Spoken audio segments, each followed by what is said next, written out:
All right, let's dive in. Today we're talking about a really powerful tool for understanding culture, one that helps us see all the hidden messages in the stories, the movies, and the art that's all around us. We are demystifying feminist criticism. So here's our game plan. We're going to start by figuring out what this critical lens actually is. Then we'll look at its 5 core assumptions. We'll really zero in on the main concept of patriarchy, explore the different flavors of feminist thought, and finally, see how it all works in practice. So, first up, a new critical lens. The best way to think about this isn't as some rigid set of rules. It's more like putting on a new pair of glasses. Suddenly, you start noticing different details you never saw before. And those glasses help us answer a really fascinating question, right? How can we find those meanings that are hiding just beneath the surface of the stories we think we know inside and out? Well, this theory offers us a way to do exactly that. Okay, so what is it really? At its heart, feminist criticism is a way of looking at our culture. Everything from classic novels to Super Bowl ads, and asking, does this support or does this challenge the oppression of women? And it's important to get this. It's not just an academic thought experiment. The whole point, the ultimate goal, is a kind of activism that pushes for real-world equality. Now, to really understand how this lens works, we've got to look at its foundation. These are the 5 core assumptions that pretty much all feminist critics agree on, no matter what specific angle they're coming from.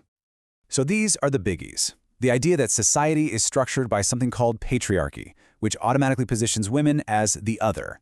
That this structure isn't just on the surface, but it's baked into Western culture. That there's a huge difference between biological sex and cultural gender. And finally, that gender issues are, well, everywhere. They touch every part of the human experience. Now, that distinction between sex and gender is absolutely crucial. The theory argues that sex, that's biological, male or female, is one thing. But gender is something else entirely. It's cultural programming. All the things we call feminine or masculine, those aren't things you're born with, they're things you learn. And that means any idea that women are somehow inferior is culturally created, not a biological fact. And that leads us straight to the absolute core of the theory. If you want to get a handle on this critical lens, you have to understand the one word that underpins the entire thing: patriarchy. So what does it even mean? Well, a patriarchy is defined as any culture that privileges men, and it does that by pushing a very specific, very traditional set of gender roles. It's basically a system that's built on the idea that men and women are different, sure, but also that men are inherently superior. And those traditional roles often look a lot like this, right? Men are supposed to be rational, strong, protective, decisive. Women get coded as emotional, weak, nurturing, submissive. According to this theory, this strict binary is the engine that keeps the whole patriarchal system running. This system creates what some critics call a habit of seeing. I love that phrase, where the male experience just becomes the default for all human experience. You see it in our language, like when the word he was used to mean everybody. You see it in our culture, where the books we're told are the classics are almost all by men. And you even see it in science, which is wild. For decades, drugs that were meant for everyone were historically tested only on men.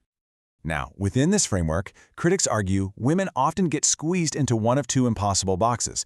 You can either be the good girl, the angel, the Madonna, submissive and self-sacrificing, or you're the bad girl, the one who's independent and breaks the rules. But here's the kicker. Both of these are objectifying roles that define a woman entirely by her relationship to what men expect of her.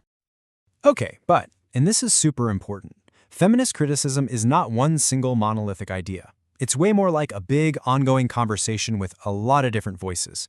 So let's broaden our view for a minute and look at the whole spectrum of thought here. There are several major branches, and each one has a slightly different focus. You could think of them as different teams of researchers, all working towards a similar goal, but asking slightly different questions. Let's just quickly touch on a few of the big ones. First up, you've got materialist feminism. This approach is all about the social and economic systems that hold women back. It's the one that might analyze something like marriage not just as a romantic partnership, but as a kind of labor contract where women traditionally perform tons of unpaid domestic work, a concept that's sometimes called sexage. Then there's psychoanalytic feminism, which looks inward. It's focused on how patriarchy shapes a woman's psychological world, her inner experience, her creativity. Proponents of this are especially interested in language, and this idea that a unique feminine writing style could be a way to push back against rigid black and white thinking. And then there's multicultural feminism, which introduces the absolutely vital concept of intersectionality. It argues that you can't just look at gender in a vacuum. A woman's experience of oppression is shaped by how her gender intersects with her race, her class, and her sexuality. This can lead to what's known as double oppression, where things like sexism and racism combine to create a unique and intensified struggle. Okay, so we've got the theory, we've got the core concepts, and we know about the different approaches. The final question is, what do you actually do with all this? Let's look at how critics apply these ideas, especially when they're looking at literature. The key phrase, the one to remember, is reading against the grain. This means you don't just take a story at face value. You actively look for the unstated assumptions about gender, the things that are often totally unconscious, that are woven deep into the fabric of the story.